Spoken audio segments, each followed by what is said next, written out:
welcome to my new studio.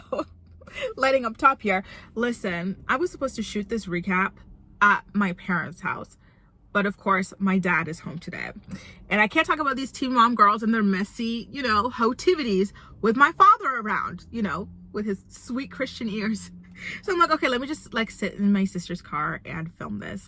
This is the annoying part, you guys, about the expat process, is when you have to be kicked back to your home country to make an application to come back to the country that you live in. I give up living in my own place to go bounce around and no longer have a proper studio office thing. Okay, fine. I almost lucked out because one of my tenants from my downtown apartment that I love with amazing lighting, he initially wanted to terminate his lease right when I was coming back, early April, but then he's like, actually, never mind, I'm gonna stay. And I'm like, damn it. Anyway, you guys, let's jump into this recap, okay? So at the top of the episode, Holly's got a marriage proposal on her mind, but her father, Bar, has to turn himself into jail soon. So that takes up the majority of their segment. Then we head over to West Virginia, where Jaylan, the prodigy, is ready to move to West Virginia after a month of dating Leah, and he's already in her house cooking dinner with her children. Listen, I know he comes down, makes the 8-hour trip to visit her. He's not listen, even if you're making money, you don't want to waste that money on hotels constantly. So I feel again, when he comes down to West Virginia, he is staying at Leah's place. So with the girls, and again, this is about 5, 6, 7 weeks in, definitely less than 2 months. At least I think anyway. At some point he returns back home to Georgia, and then Leah FaceTimes him from her house, and then what was really funny was that she had a notepad in front of her that she claims was full of her stuff that she was using to study for her real estate license. But then when you actually look at the papers, they are notes about her autobiography, meetings with her ghostwriter, and stuff like that. So it was kind of okay, at least have her put stuff about houses, write a few house words, some key terms or something like that, so that this lie can work out. Producers, you are getting lazy. One thing that was interesting about this episode was that Jalen told Leah that he found a job opportunity about 2 hours north of her in West Virginia. And then I'm like, okay, well, is that why they got that new house? And then I also found it kind of odd because they had not been dating that long. It had only been what, a month, 2 months, 3 months at this point. And this man is already looking for job opportunities in West Virginia. Are you kidding me? No offense to West Virginia, but I'm like, why would a black man want to go from living in Atlanta with a lot of diversity to living in West Virginia? It doesn't make sense to me personally, but I digress. So Stella down in Florida had to be rushed to the emergency room because she was complaining about her heart beating too quickly, which is especially concerning because she was born with 2 holes in her heart, and so she was actually referred to a cardiologist after, and dispatched from the hospital. The doctor is actually located downtown, which is close to where Lewis lives, right? So all the better for him to go there and see his daughter and be there to support her through this appointment, right? Well, wrong. His excuse for why he does not want to be there at the hospital with his daughter is because he doesn't want it to be filmed. Listen, you cannot bring a camera crew to the hospital all willy-nilly like that. This was going to be portable video that Brianna and her family shot for MTV off their phone. And if he tells them, and I'm sure she probably told him that, and then it's kind of okay, well, just tell them you don't want to be on it, and that's fine. They could just talk about how you were there and film Stella and not you. That was such a deadbeat excuse. I think that he just did not want to go. A heart, do you know, a heart is so vital, and your daughter has problems with her heart, her most vital organ, and you're sorry, I would love to go, but actually I won't because there might be cameras there. Sorry, but at that point you have to just admit that you don't love your daughter. It's sad, and it's, no pun intended, but heartbreaking, that is the case. But just admit it. Stop lying at this point. Stop lying to yourself. Just get out of her life and leave her alone.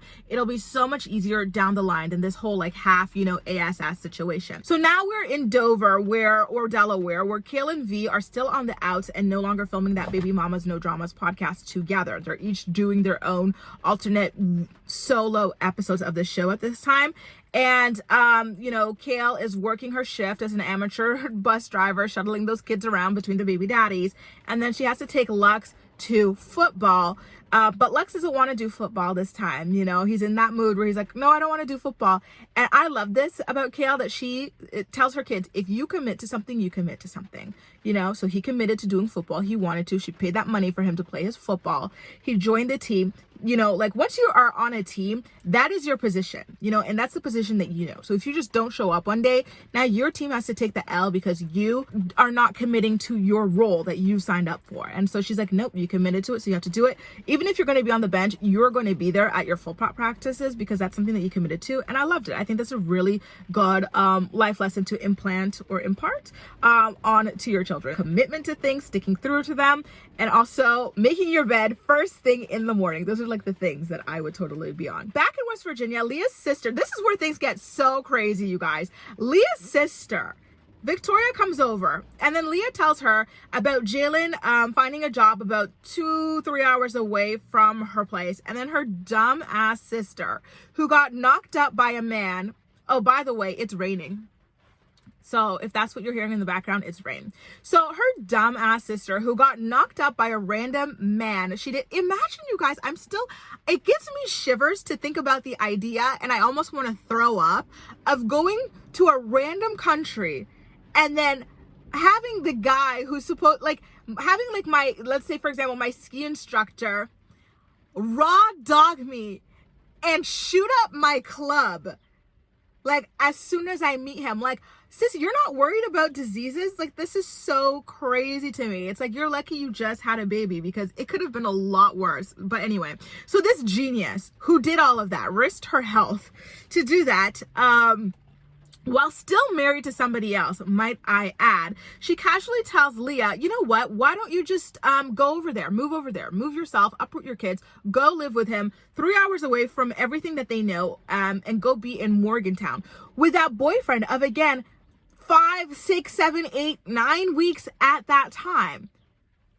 That is exactly the kind of advice that you would expect a dodo brain, a bird brain, a gumball-sized brain chick like Victoria to give to Leah, you know? And the fact that Leah, jawbreaker-sized brain Leah, actually thinks, she's like, you know what? Like, I can't though, because I can't do anything like that until my kids are 14 legally. She's not even like, that is ridiculous. My children have friends in their school. My children's cousins are close by on both sides of the family. My children's grandparents are nearby here. I'm not, you know, my children's cheer squad, all of these extracurricular activities that they do are all right here. I am not going to go give that up to go move 3 hours away from all of it for a boyfriend of 5, 6, 7, 8, 9 weeks. No, jawbreaker brain just says, oh, I can't do that legally. And so Victoria's telling her, oh, like, you can fight it. It's like, these girls are so, oh my God, like, jaw on the floor level dumb. This is boyfriend number 4 that these like 12, 13-year-olds would be living with all the way up in Morgantown. That's who y'all root for? Okay, that is selfish, that is dumb, that is reckless, that is ridiculous, and that is disgusting, in my opinion. We're going back over to Florida, where Brianna and her mom drive Stella to the hospital. And listen, again, we see the footage from the hospital. Of course, the camera crew was not allowed in there, so it was Roxanne filming Brianna and Stella. So Lewis could have easily gone there. He just does not care about his daughter, unfortunately. It's very sad, but it is what it is at the end of the day. We've got to call a spade a spade. We've got to call a deadbeat a deadbeat. Over in Dover, Lux actually does end up playing football, and he scores a touchdown and then just like runs to Kale sobbing. But that audio did sound funky.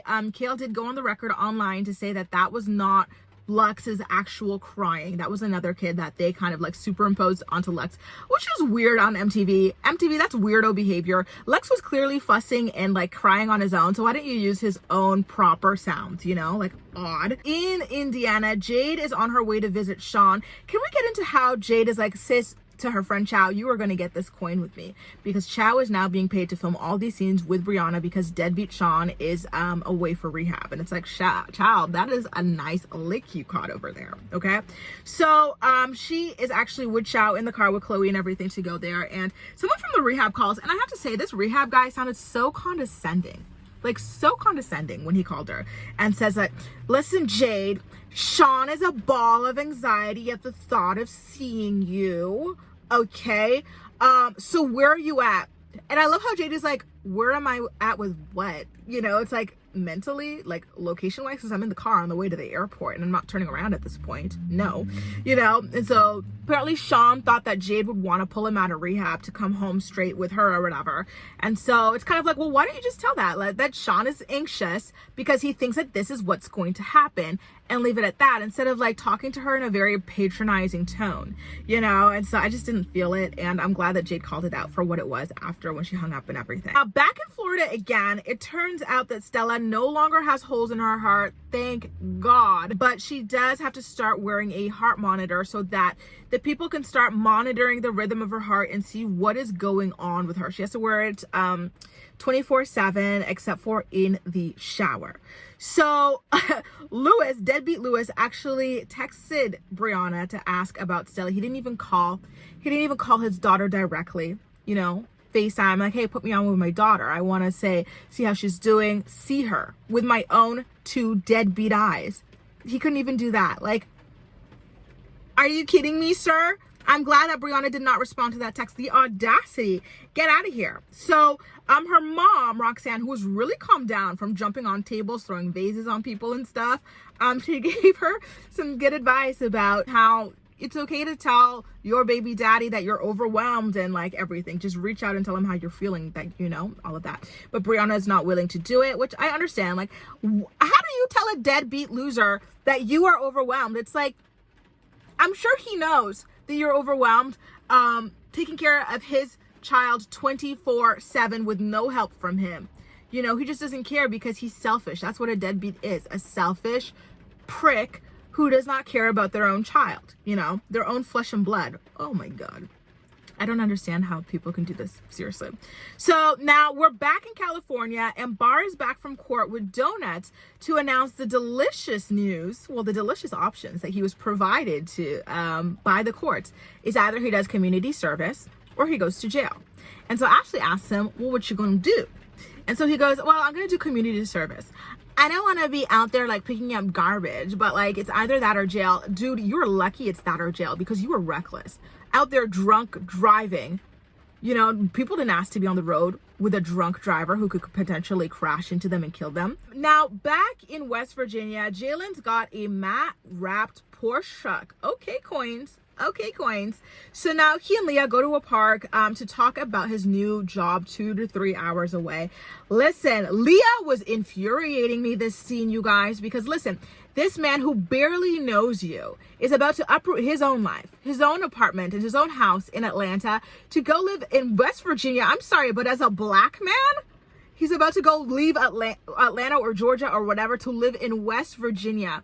And she does not even appreciate that, you know, that he cut the distance between them from 8 hours to 3 hours. And like, she's still putting a lot of pressure on this guy to come down to exactly where she is, you know. And I'm like, stop it, Leah. You're like 30 years old with 3 kids and 2 divorces.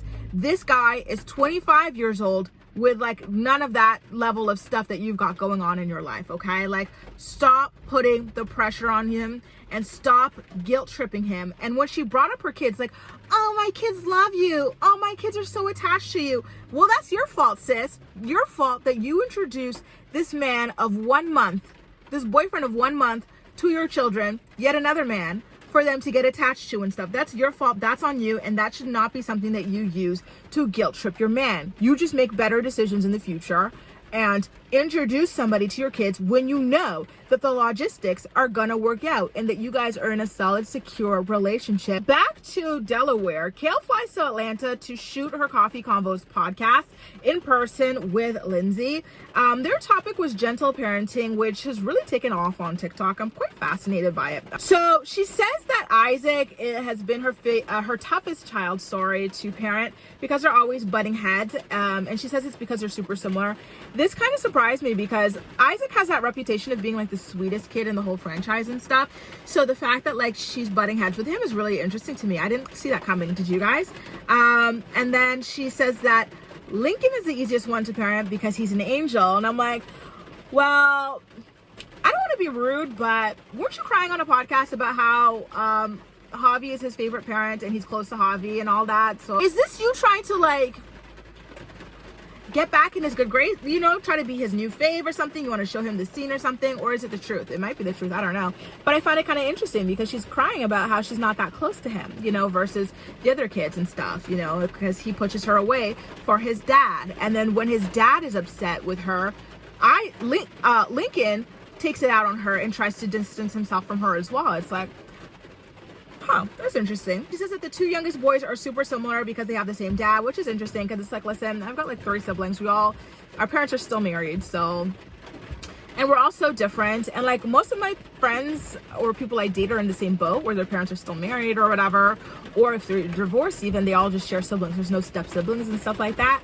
And they're all so different as well. So I'm like, huh, I don't know that that applies automatically. I feel like, oh my God, the rain. I feel like there are probably other factors at play there, but I digress. Kale says that Chris might not agree with some of her decisions as a parent, but listen, he can't even maintain his 6 days a month, you know, casual, occasional father schedule. So he really cannot tell her anything about how she parents her children. And I was like, yes, girl, you better say it because it's true, right? Chloe, back in Indiana, was so happy to see Sean at that rehab center. She was giggling like crazy, and it kind of like warmed my heart, but at the same time I was like, oh my God, I did, you know, like she was really hurting for her to be reacting like this. So I'm glad that she did finally get to see him, and I hope that Sean maintains his sobriety for his daughter and for, you know, Jade as well, who's been holding down the fort that entire time for their family. It's what they all deserve, right? And for himself as well, for his own health, because addiction is bad for your health. Anyway, you guys, that does it. A recap of what went down on last night's episode of Teen Mom 2 for the first time ever from a car. I hope you enjoyed it. Again, if you're outside of Canada, you want to watch full episodes, you need to get yourself a VPN. And I've got an affiliate link to the one that I use in the description box down below. So make sure to click ahead and purchase a VPN for yourself if you want to watch full episodes of that or other shows from other countries. Is right. That's all for, you know, right now I'm watching shows from France. I really love Marius au Premier Regard. I'm watching that from here using that VPN as well. So it's like a real treat. That's all for now, you guys. Thank you so much for watching, and I'll see you next time.